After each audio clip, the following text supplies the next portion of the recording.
Hello दोस्तों, बहुत बहुत स्वागत है आपका अपने यूट्यूब चैनल दी रिसेप्टर में। आज की वीडियो में डिस्कस करने वाले एक नई एंटीबायोटिक है जो कि हमारी लिंकोसामाइड है, फार्माकोलॉजी 6th, जो हमारे यूनिट 2 का टॉपिक है। तो आज डिस्कस करेंगे हम लिंकोसामाइड के बारे में। तो सबसे पहले हम बता दें, जो लिंकोसामाइड है उसके कैटेगरी में आपको 2 ड्रग मिलेगी। पहली कौन सी? पहली तो आपकी है क्लिंडामाइसिन, और जो सेकेंड मेडिसिन है वो आपको मिलेगी लिंकोमाइसिन। 2 ड्रग है। तो पहले हम क्लिंडामाइसिन के बारे में देखेंगे। तो क्लिंडामाइसिन का काम क्या है?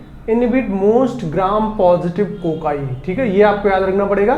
जो आपकी लिंकोसामाइड है मोस्टली ग्राम पॉजिटिव कोकाई को इनहिबिट करता है, लाइक स्ट्रेप्टोकोकाई, ठीक है, डिप्थीरियाई एंड नार्कोडिया एंड एक्टिनोमाइसिस। ठीक है, तो ये कुछ आपकी ग्राम पॉजिटिव कोकाई हैं जिनको जो आपका लिंकोसामाइड है, क्लिंडामाइसिन है, वो इनहिबिट करता है या फिर किल करता है।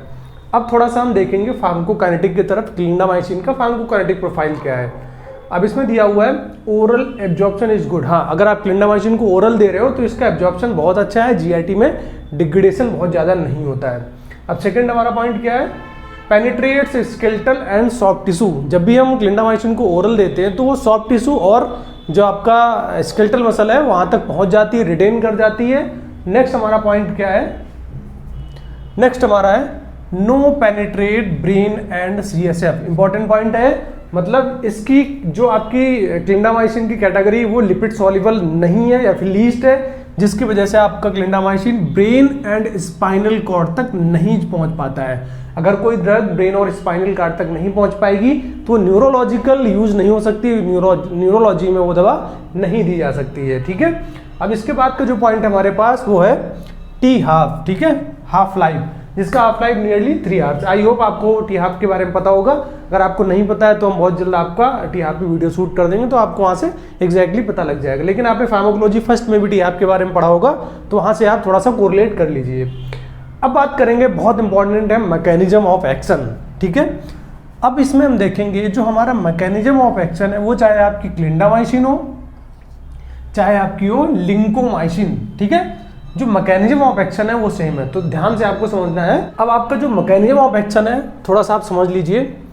ये हमने क्या बनाया है? ये राइबोसोम बनाया हुआ है। ठीक है, क्योंकि जो इसका मैकेनिज्म ऑफ एक्शन हो क्या है, वो आपका 50S पे बाइंड होके राइबोसोम में प्रोटीन सिंथेसिस बंद हो जाती है बनना। किसकी? जो हमारी बैक्टीरिया उसके अंदर, ना कि होस्ट सेल के अंदर। तो क्या मैकेनिज्म है इसका? ये हमने यहाँ पे स्ट्रक्चर ड्रॉ किया, ध्यान से समझना है। अब राइबोसोम की बात करें तो राइबोसोम का काम होता है प्रोटीन को सिंथेसिस करना। ठीक है, अब देखते हैं हम जरा। यहां पे हमने ये mRNA बना दिया है। ठीक है, दिस इज mRNA, क्लियर।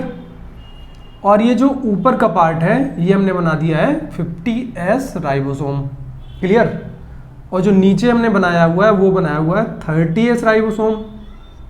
ठीक है, और ये जो आपको दिख रहे हैं ये कोडॉन है आपके, this one, these R series of codon. ठीक है, अब देखना आप, अगर हम 50S राइबोसोम की बात करें, हम केवल इसकी बात कर रहे हैं अभी, दिस वन, तो इसमें 3 साइट होती हैं मेजर। कौन कौन सी होती हैं? A site, P site and E site. अब 3 साइट में हमारा जो फोकस है जो लिंकोसामाइड का फोकस है वो हमारा होगा P साइट पे। ठीक है, दिस वन। जो लिंकोसामाइड कैटेगरी की ड्रग है वो चाहे आपकी लिंकोमाइसिन हो या फिर क्लिंडामाइसिन हो, हमारी राइबोसोम पे P साइट पे बाइंड होती हैं, जिससे बैक्टीरिया के अंदर प्रोटीन का बनना बंद हो जाता है। जब हम बैक्टीरिया की प्रोटीन को बनना बंद कर देंगे तो क्या होगा? अपनी ग्रोथ नहीं कर पाएगी और ऑटोमेटिकली जो हमारी बैक्टीरिया है वो इनहिबिट हो जाएगी या फिर किल हो जाएगी। ठीक है, अब यहाँ पे देख रहे होंगे जो आपका लिंकोसामाइड है वो आपका P साइट पे बाइंड हो गया है, दिस वन। समटाइम्स क्या होता है, वो A साइड पे भी ओवरलैप कर जाता है जो हमारी लिंकोसामाइड है, लेकिन जो सिग्निफिकेंट एक्टिविटी है वो आपकी P साइड पे बाइंड होके राइबोसोम पे, और आपका प्रोटीन सिंथेसिस बनना बंद हो जाती है, जिससे आपकी बैक्टीरिया की ग्रोथ है वो किल हो जाती है। अब बात करें भाई इसके साइड इफेक्ट की, क्लिंडामाइसिन है, इसका साइड इफेक्ट क्या होगा? तो बहुत सारे साइड इफेक्ट इसके देखेंगे। साइड इफेक्ट रैशेस, स्किन में रैशेस की प्रॉब्लम आ सकती है अगर आप क्लिंडामाइसिन ले रहे हो। अर्टिकेरिया, ठीक है, एलर्जिक रिएक्शंस होते हैं, ड्रग की वजह से आ सकते हैं, फिर सनलाइट की वजह से हो सकते हैं, या फिर कोई दूसरा कोई पैथोजन है टॉक्सिन से, उसकी वजह से अर्टिकेरिया आपकी स्किन में दिक्कत आ सकती है। एब्डोमिनल पेन मतलब पेट में दर्द हो सकता है। डायरिया बहुत मेजर प्रॉब्लम है लिंकोसामाइड के साथ में, ठीक है, specially in the clindamycin. Diarrhoea क्यों होती है? डायरिया के केस इसलिए आते हैं, क्लिंडामाइसिन को जब ओरल लेते हैं तो हमारे गट फ्लोरा में जो पॉजिटिव बैक्टीरिया है उसको इनहिबिट करने लगता है।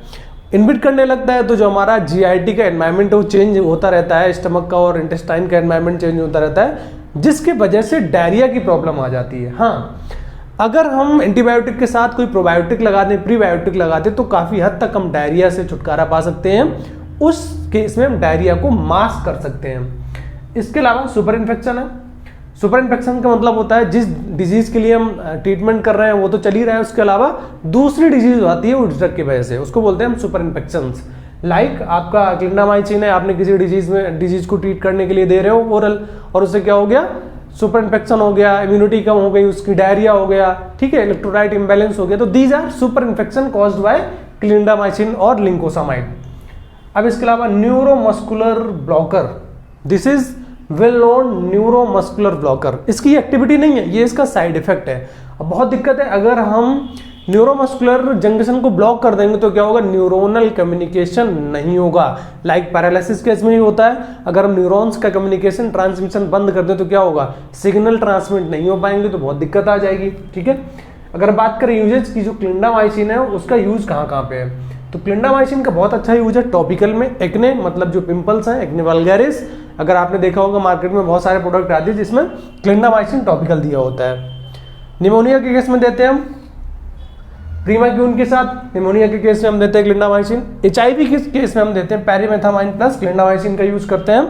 इसके अलावा टूथ इन्फेक्शन, अगर दांत में कोई दर्द है, कोई इन्फेक्शन है किसी प्रकार का, तब भी हम क्लिंडामाइसिन का यूज करते हैं। लेकिन जो सबसे ज्यादा मार्केट में चलता है वो आपका चलता है टॉपिकल एक्ने के लिए। हमारे पास सेकंड मेडिसिन है लिंकोसामाइड की, वो हमारी है लिंकोमाइसिन। लिंकोमाइसिन का थोड़ा देख लीजिए, this is also have good absorption, oral absorption. इसके अलावा जो आपका टी हाफ लाइफ है वो 3 to 5 आवर्स है उसका, ठीक है। Similar toxicity as like clindamycin, दोनों लिंकोसामाइड कैटेगरी की ड्रग है, इनकी टॉक्सिसिटी भी नियरली सिमिलर है क्लिंडामाइसिन से, लेकिन लेस पोटेंट देन क्लिंडामाइसिन। जितनी इफेक्टिव, जितना पोटेंट आपकी क्लिंडामाइसिन है उससे कम पोटेंट है आपकी lincomycin. Diarrhoea and colitis major, ठीक है, कोलाइटिस कोलन में दिक्कत आती है, DID रिलेटेड प्रॉब्लम है, जैसे कि मैंने आपको पहले ही बताया कि डायरिया की बहुत बड़ा इशू है, चाहे वो लिंकोसामाइड की आपकी क्लिंडामाइसिन हो, चाहे आपका लिंकोमाइसिन हो। और लिंकोमाइसिन का स्पेशल फीचर है कोलाइटिस को भी वो कॉज करता है। अगर मैकेनिज्म ऑफ एक्शन की बात करें तो inhibits protein synthesis by binding to 50S ribosome. तो जो आपका मैकेनिज्म क्लिंडामाइसिन का है सेम आपका लिंकोमाइसिन का है। अगर एग्जाम में आपका मैकेनिज्म ऑफ एक्शन लिंकोसामाइड का आता है तो ये जो आपका मैकेनिज्म है, अगर आप क्लियर फिगर देख रहे होंगे तो यही आपको एग्जाम में लिखना है। अगर हम इसकी टॉक्सिसिटी की बात करें तो नियरली टॉक्सिसिटी आपकी यही होगी इसकी, जो क्लिंडामाइसिन के साइड इफेक्ट है वही आपके लिंकोसामाइड के है। दोस्तों आई होप आपको वीडियो अच्छा लगा होगा, शेयर करिए, सब्सक्राइब करिए और हमसे जुड़े रहने के लिए बहुत बहुत धन्यवाद।